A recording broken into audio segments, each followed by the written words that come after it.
बड़ा भागी होते हैं वो लोग जिनको भगवान की कथा सहजता में सुनने को प्राप्त हो जाती है।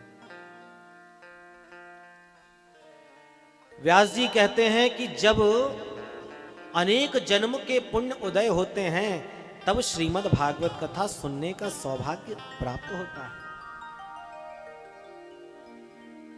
कितने भी प्रयास कर लो, कितनी भी कोशिश कर लो, पर जब तक ठाकुर जी की कृपा, ठाकुर जी का अनुग्रह नहीं होगा तब तक भगवान की कथा सुनने को या कराने को या कहने को मिलती नहीं है। आज शर्मा परिवार धन्य है। विगत दिनों के प्रयास के बाद आज ठाकुर जी ने उन पर कृपा करी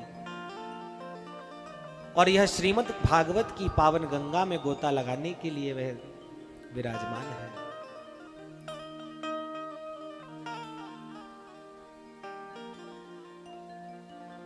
क्योंकि जब तक ठाकुर जी कृपा ना करें, जब तक स्वयं ठाकुर जी कथा में ना बुला लें, तब तक कथा सुनने का सौभाग्य ना मिलता है, कितने भी प्रयास कर लो। इसलिए तो मैं कहता हूं कि बिहारी जी की महफिल को बिहारी जी सजाते हैं, बिहारी जी की महफिल को बिहारी जी सजाते हैं, पर कथा में वही आते हैं जिन्हें मेरे बाके बिहारी बुलाते हैं। हर किसी के बस की बात नहीं है। 7 दिनों तक कितना भी प्रयास करो, पर यदि ठाकुर जी की इच्छा नहीं होगी तो कथा सुनने को नहीं मिलने वाली। बोले भैया विजडम स्कूल में कथा हो रही है तो हमने तो 7 दिन की छुट्टी ले ली है, बच्चों को भी छुट्टी दे दी है, कथा सुनना है। और जैसी कथा सुनने की बारी आई, ना जाने ऐसा कौन सा काम आया कि 7 दिन के लिए शहर से ही बाहर जाना पड़ गया। और कुछ लोग घूमने परासिया आए थे, पर पता चला कि कथा हो रही है तो 7 दिन छुट्टी लेकर के यहीं रुक गए और कथा को सुन ली। तो ये सब आपके और हमारे करने से नहीं,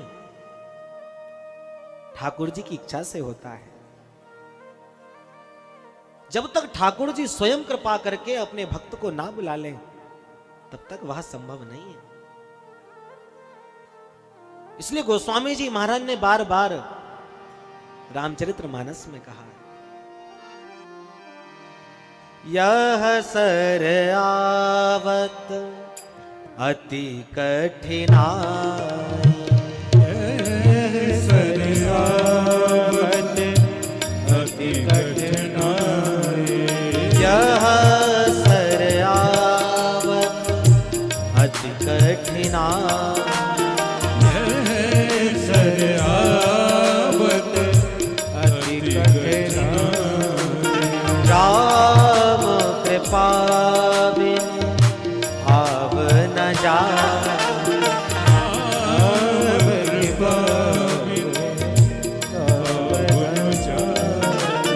राम कृपा बिन आव न जाए, राम कृपा बिन आव न जाए। कितने भी प्रयास कर लो, पर जब तक राम की कृपा ना होगी तब तक चाह करके भी व्यक्ति राम की कथा को श्रवण नहीं कर सकता। हमारे गोविंद ने अपने श्री अंग से 2 धाराओं को प्रकट किया है। भगवान के श्री अंग से 2 गंगा का प्राकट्य हुआ है। कौन सी 2 गंगा? बोले एक तो है भागीरथी गंगा जो भगवान के चरणार बिंदों से प्रकट हुई, और दूसरी है भागवती गंगा जो भगवान के मुखारविंद से प्रकट हुई। ये दोनों ही गंगा है और ये दोनों ही गंगा भगवान के श्री विग्रह से ही प्रकट हुई हैं। भगवान के चरण कमल से जो प्रकट हुई उसका नाम भागीरथी गंगा, विष्णुपदी गंगा है, जो सारे जगत को तारती है। और एक गंगा भगवान के मुख कमल से प्रकट हुई जिसका नाम है भागवती गंगा। पर दोनों में अंतर क्या है? बोले भागीरथी गंगा, भगीरथ ने अनेक प्रयास किए तब जाकर के भागीरथी गंगा गौमुख से होकर के आज जटा शंकर होकर के सिर की जटा में विराज, शंकर की जटा में विराजमान होकर के गौमुख से प्रकट होकर के धराधाम पर आई।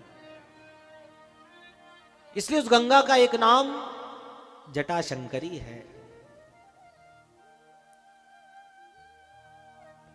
पर उसी के बाद जो भगवान के मुख कमल से प्रकट हुई जिसका नाम भागवती गंगा है,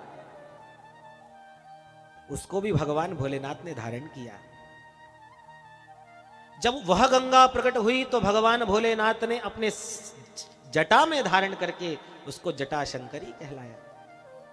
और जब यह गंगा प्रकट हुई तो इसको भगवान भोलेनाथ ने अपने मुख में धारण करके जटा भोलेनाथ के मुख में जब यह गंगा गई तो शिव मुखी हो गई। तो ये दोनों ही गंगा भगवान भोलेनाथ के शरीर से भी प्रकट हुई। वह गंगा जब बहती हुई आई तो गौमुख से बहती हुई जैसे ही निकली तो भगवान भोलेनाथ ने अपने सिर पर धारण किया, इसलिए उसका नाम जटा शंकरी है। और जब यह भागवत की राम कथा की गंगा बहती हुई आई तो भगवान ने इसे अपने मुख में धारण किया, इसलिए इसका नाम मुख शंकरी है। कथा दोनों ही है, गंगा दोनों ही है, पर इन दोनों का बड़ा ही सामंजस्य है। भागीरथी गंगा में स्नान करने जाते हैं तो बड़ी दूर जाना पड़ता है। आज यदि आपकी गंगा नहाने की इच्छा हो तो भैया गाड़ी करो, तैयारी करो, भेड़ा घाट जाओ, साड़ियां घाट जाओ, होशंगाबाद जाओ, तब जाकर के गंगा में स्नान करने का मौका मिलेगा। पर यही भागवती गंगा गांव गांव, देहात देहात, गली गली सब जगह प्रवाहित हो रही है। जहां देखो वहां बह रही है। किसी भी जगह जाकर के इस भागीरथी गंगा में स्नान कर लो।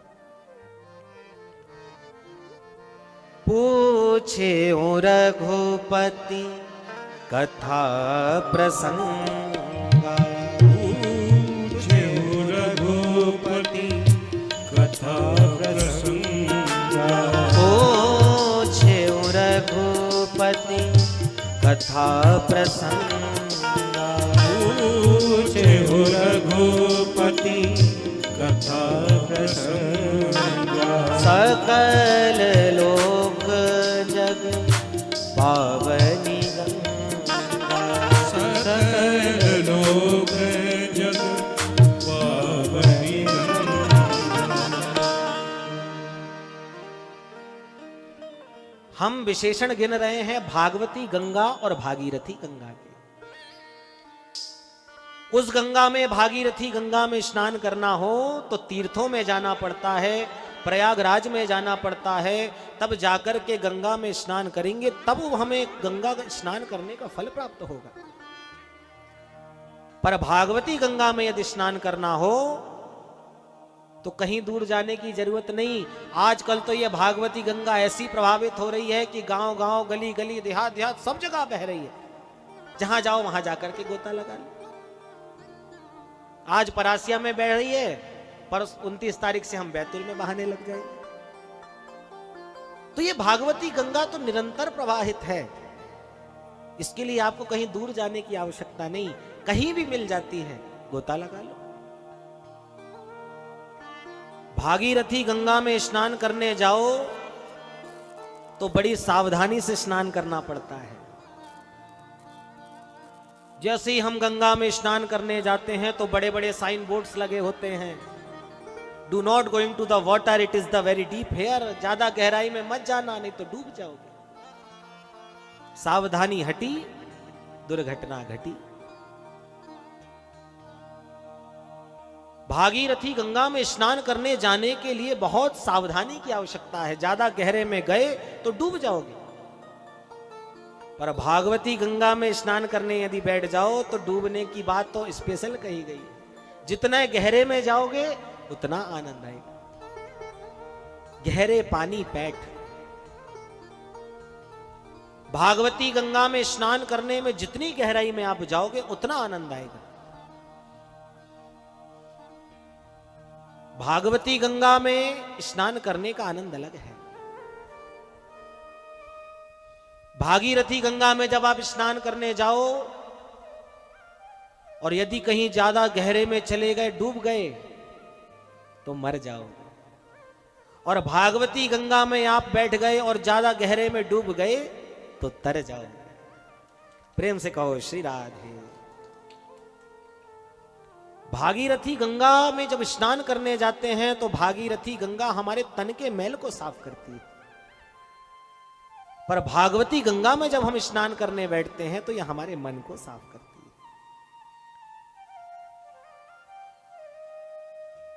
दोनों ही गंगा हैं, पर दोनों गंगा में यदि श्रेष्ठ किसी को कहा जाए तो वो श्रेष्ठ हमें भागवती गंगा नजर आती है। चरणों से जो निकली वो भागवती गंगा है, तो भगवान के चरणों से भागीरथी गंगा निकली और भगवान के मुख से भागीरथी गंगा निकली, पर चरणों से ज्यादा मुख का महत्व है। इसीलिए भी भागवती गंगा को विशेष कहा गया। आप कहेंगे कि भगवान के मुख से कैसे निकली? बोले भैया, भगवता प्रोक्तम भागवतम, जो भगवान ने ही अपने श्री मुख से कहा है उसी का नाम तो भागवत है।